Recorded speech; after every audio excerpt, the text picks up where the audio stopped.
Okay, Richelle, we are back. And I know this is the second little video we've done before the webinar, so I'm really glad you could hop on with me again. And what I wanted to do in this video was actually do a little bit of pre-webinar training. I'm a big fan, I know you are as well, of providing as much value as we can. Does that sound like a good idea? Absolutely. Okay, Absolutely. so what I want to do is we've already started getting questions coming in on the webinar, and there's been some themes that are showing up on questions.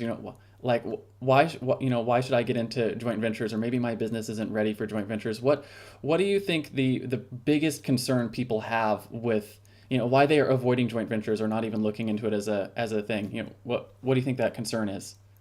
Well, oftentimes, it's kind of like guys who date the same, like they never think that they could go get the really pretty girl. They like choose the one that's supposed to be like at their level. Well, I find that businesses do the same thing. Like they only look to businesses that are at their same level. They'll only talk to other startups. They won't go to the bigger business to find better partnerships for them. And a lot of it is they feel inadequate. And I have to say that after I lost it all after 9/11, you know, the telephone business is a really different type of business in that the things are constantly rolling. So Yeah. as soon as I turn a customer on, the call records are building, building, building. It takes 30 days to get the call records back, and then it takes me 30 days to bill them, and then it takes them 30 days to pay. So I'm always 90 days behind the curve. Well, in that, um, when 9/11 happened, there was some challenges with the mail. We hadn't billed several people because it was Labor Day, and I decided to give my staff Labor Day off. And when I came back, everything was gone in less than 90 days. In less than 90 days, my carrier wouldn't provide service anymore. Customers were disconnected, and I had no more customers anymore. So talk about feeling inadequate. And I probably feel and still kind of felt exactly how some of the people watching today are or have registered for this, that I can't go to a big place and try to create a joint venture with them. This is crazy. And what I found out was, as long as I did this one thing, and that is solve their problem, that it didn't matter what size I was. It didn't matter what size I was figuratively and personally. All of those things that make me feel inadequate. From I was young, I was a woman. You could tell I'm African American, and I'm a little chubby too. I don't know if you could tell that too, but all those things that make it so that you can't sleep at night, or it didn't matter. It didn't matter because I knew how to solve the company's problem. So, in the training that we're going to do next week, I'm going to show you ways that you can solve their problem and how it flows down through so that you feel confident going to any size business, because I found that it works. It just works every time.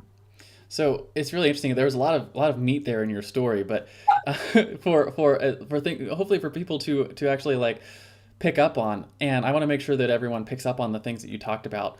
One is, you've had the experience of growing a business from zero to $100 million. You've also had the experience of losing everything, which is, it's almost as impressive that you brought it back from nothing, as having done it in the first place. So, and what I want to talk about a little bit is when we talk about businesses. I know because we have people watching this video. I haven't lost everything, right? So that's not my business. Um, but my business, I have that same like mentality. I'm a small fry, right? I don't have, I'm not $100 million business. I'm like a six-figure business. So, and I think like, can I approach someone and I know and do joint venture partnerships? And the answer, I think, it's absolutely I could. But I know my own mental barrier is exactly what you're talking about. It's like I don't feel like my business is worthy of Yeah. approaching someone else and say, hey, here's the things that I can help you with. So you want to speak for a minute on just the mentality that it takes to look at your own business and realize that it's not, I don't know what you say, it's not my own, like whatever you think about your business is It's not irrelevant. what other people think about it, right? Yeah. No, no, I got that, and part of it was yeah, kind of fixing my head, you know. But the second part was one of the things that we're going to share next week is I have tools that will help you evaluate your business, and then I also have tools that will help you evaluate the joint venture partner. So the checklist that they're going to get when they show up live, right? Because we already discussed that you're going to show up live, but the checklist that you're going to get will help you really evaluate your partner. But I'm also going to show you live how to evaluate your own business or your own idea if the business isn't ready yet. And once you have those two, then all it is now is a math problem, is making sure that you have a 7 in this area and your partner has a 7 in this area. So it kind of gives you a crutch because, you know, I can teach you mindset things and I can teach you how, you know, how I did it. And the question that I get most often is, how did I get into the telephone business? And, you know, the funny story is I was dating 3 men in 3 different states and I had a high phone bill. So people come over to me and they were like, "Oh, you were dating 3 men in 3 different states." And I go, "Yeah, you know, well, my next book is going to be how a chubby girl gets all the men she wants." And everybody giggles, but There you go. they're like, you know, really, Richelle? But it does come down to, you know, not only who you are, but I'm going to give you some tools that will work as a crutch until you believe it yourself, so that you don't have to feel inadequate. You don't have to feel like this won't work because, you know, I felt all of those things, and what I found is that they didn't matter, and it helped me when I used those specific crutches. That's really cool. And I know I'm actually like, I know I'm the webinar host and I'm actually supposed to be on here helping you like do the webinar, but I'm really excited to learn the content myself. I don't know if that's like, I feel like I have an unfair advantage because I get to talk to you a little bit and do the hosting of the webinar. But I know for my business, and I've seen joint venture partnerships all over the place where you talk to someone and you know, I know just like at some of the couple of small products that I have out and my consulting business, I was just talking to another individual who was like, "Hey, you know what? When you finish that up, let me know. I'd love to do a joint venture partnership with you." And I was like, "What?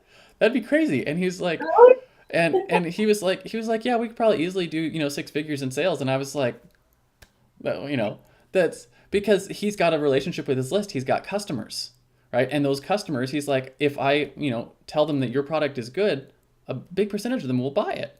And Right. that's the way business is done. So joint venture partnerships, and I know a lot of times we think joint venture is this big ethereal thing that, you know, I couldn't do that in my business. And the answer is you really could, and you probably should. Yep. Um, And you're probably doing it automatically already, but you're just not aggressively going after people who could change your business right now with one decision. You yeah. see, you know, a lot of times you just go after people who they say that they will promote your products, but they only have a small list or they don't have a relationship and they can't make an impact. So Hmm. I'm going to teach you how to go after the bigger businesses that can make an impact, because you know that there's like one business right now that if they promoted you and promoted your products and services, that it would change your business trajectory like immensely. And everybody can tell me that. All of my clients can tell me that. All of my coaching clients, they can all tell me that. And then they go, but I'd never go after them. I'm like, well, why wouldn't you? If that's the one thing that can change your business, why wouldn't you do it? And so that's how I created the tools, because I kept getting frustrated as the fact that they wouldn't go after them. And I had to think back, you know, how did I feel during this time? And what did I use as a crutch? And so I'm going to give them exactly what I used as a crutch, to do joint ventures with a local bank who my company was called Fresh Start Telephone. So a local bank here in Las Vegas still has a Fresh Start program that they do just for people who were credit challenged. And it was all started because of my company. I have a car dealership that I did a joint venture with, that every single person that came to get a new car were offered my service so that they could have a local telephone service when they came. So I'm doing joint venture deals with a big Fortune 500 bank, with a big car dealership, just little old me who had lost it all, who had filed bankruptcy. Right? you can do it too. It's finding the right partners, using the right tools, and just implementing it and making it happen with the crutches in case you feel kind of uncomfortable. So one of the things I want to cover real quick, because I know it's another concern, is just, well, joint ventures won't work for me because of the industry I'm in, right? And I know it, we're here online, we're talking webinars, so we'll probably have people that are in the internet marketing space. Joint ventures are pretty common in that space, right? Yeah. And it's pretty well known. I heard some story. I think I was listening to Brian Moran, who is the guy behind Sam Cart and 100,000 fans on Facebook or whatever. And he Okay. was talking about his business. He got a joint venture deal, and he was all excited about it. And he'd never done anything. He'd like only made like $1,000 in the past before, and he got this first joint venture deal, and his business skyrocketed over six figures within the next couple of months. Right, one joint venture deal changed the course of his business, and now he runs a multi-million-dollar online firm. Right, and I was talking to another guy. He actually was on my podcast before you were on the Hero Show, and he was talking about he teaches people how to do joint ventures for consulting, where if you're doing a consulting business and you can find other local service professionals who have similar businesses to yours, and just on the back end of their offer, say, hey, why don't you also check this guy out? And grew a multi-million-dollar consulting firm doing joint ventures that way. So will you talk just briefly on, why it doesn't matter what industry you're in and why joint ventures can be powerful almost no matter what you're doing? It doesn't, there are always, well, first of all, entrepreneurs, we really want to work with other entrepreneurs. I mean, I don't know if there's no reason to be sitting in the scuba, which I call it, a self-contained underwater breathing apparatus. Why are you sitting there? Because there are other people who want to share leads with you. And customer acquisition is the highest expense you're going to have in your business. So why not find somebody who's already got your customers that you can share them back and forth? That makes way more sense. And as it doesn't matter what industry you're in. So I have a client that she owns a auto repair shop, and we created a joint venture with schools in the local area that they have a really nice program that they just do so that women don't feel intimidated. And she brought it to the local school, and the school loved it. And so now they send all of their single moms and moms that, over to her auto repair.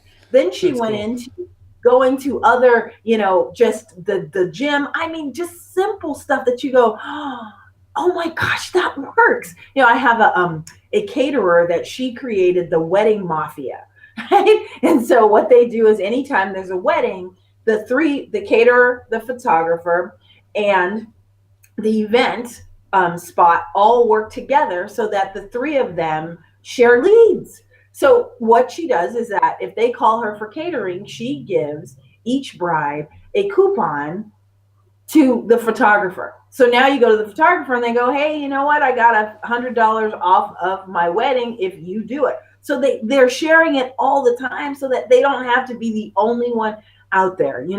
Being an entrepreneur, you are the loneliest people on the planet. You're by yourself. You feel like you're by yourself fighting the good fight every single day. And there are other entrepreneurs who want to share that with you.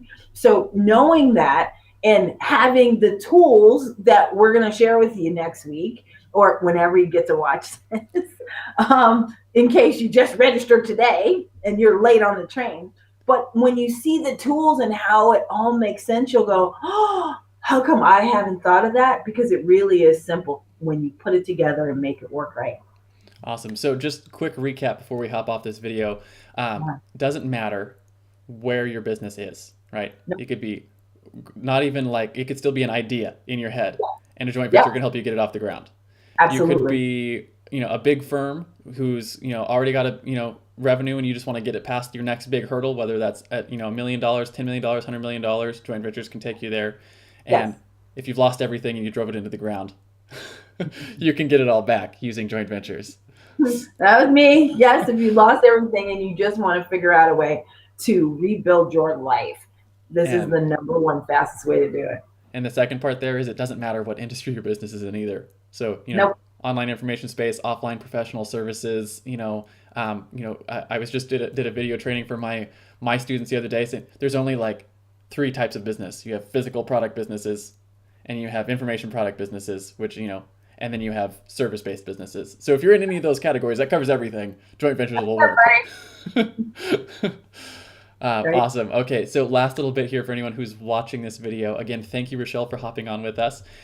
The date and time for the webinar is in the email that you clicked on to watch this video. So go ahead and make sure you write that down. If you haven't already, this is the second video, so hopefully you've written it down already. And we will see you live on the webinar when it comes up. So again, thank you very much, and we will see you on the webinar. Mm-hmm.